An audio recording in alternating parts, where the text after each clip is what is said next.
Malcolm Gladwell, you're in this country for a speaking tour. How do you take something which is written, non-fiction journalism, and turn it into a live experience? It's funny, the more you do it, the more you realize how distinct these two media are. In the beginning, when I first started doing speaking years ago, I would simply just almost read what I'd written. And now I understand that there's a whole category of things that don't work, spoken, that work on the page and vice versa. And so it's quite, mostly because the audience is captive when you're speaking and they're not captive when you're reading. So you can't abuse their patience. And there's no going back. You know, if you think about the way you read, at least I read, if I don't understand something, I just go back and read again, right? Or I stop and I go back a couple of pages. You can't do that in a speech. So everything, the standard for clarity has to be so much higher. I did a similar tour last year, and my first engagement was in Glasgow. And I ended, and I realized the audience didn't realize that it ended. So for the second night, I went back and I rewrote the whole ending.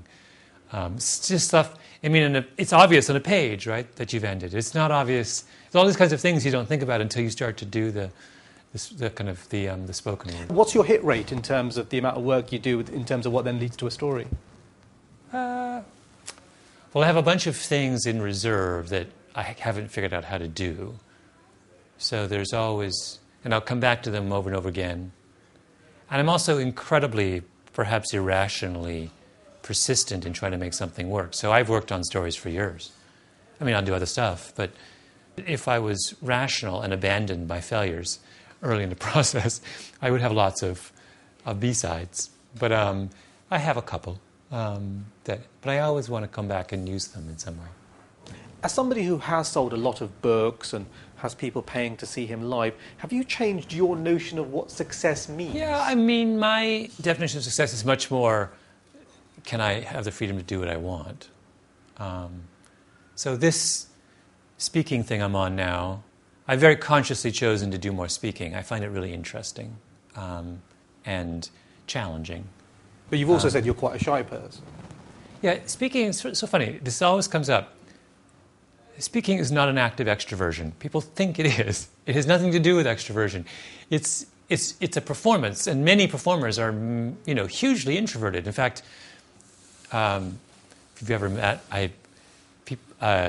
comics. I remember once meeting the comic Steve Martin, a more shy man I've never met. And so it underlines this point. Performance is over here. It's not the same thing as. So are you playing Malcolm Gladwell? Well, I suppose. I mean, I don't know what Malcolm Gladwell is, but I am inhabiting a role, a storytelling role that I don't inhabit when I'm not on the stage. I'm not the chatty one at the dinner table or at parties. I don't actually go to that many parties. I mean, I'm not, but I'm quite happy to get up on a stage in front of 500 people.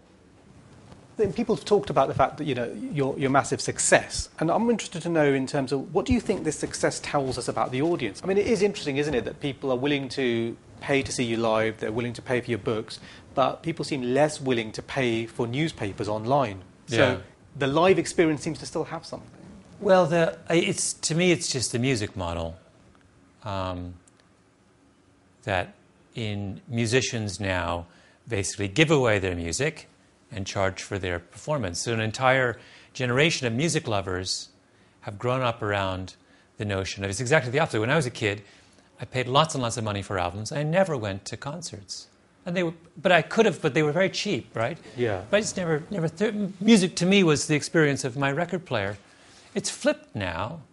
The kids expect music to be free, but they go to tons of concerts and pay fantastic sums of money. I mean, some mother was telling me she was taking her teenage daughter to a concert. She was going to pay $200 for a ticket. I found that astonishing. But that's the expectation.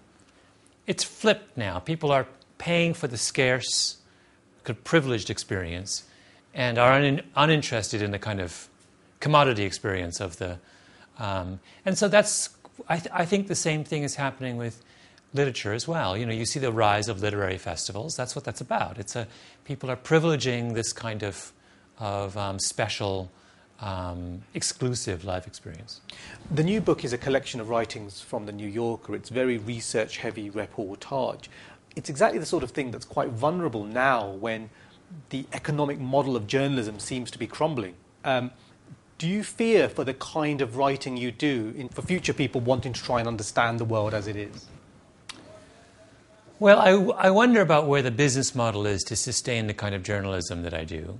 I don't wonder about the need for the kind of journalism I do. I think that to the extent that I am telling stories, or people like me are telling stories, the human need to be told stories is universal.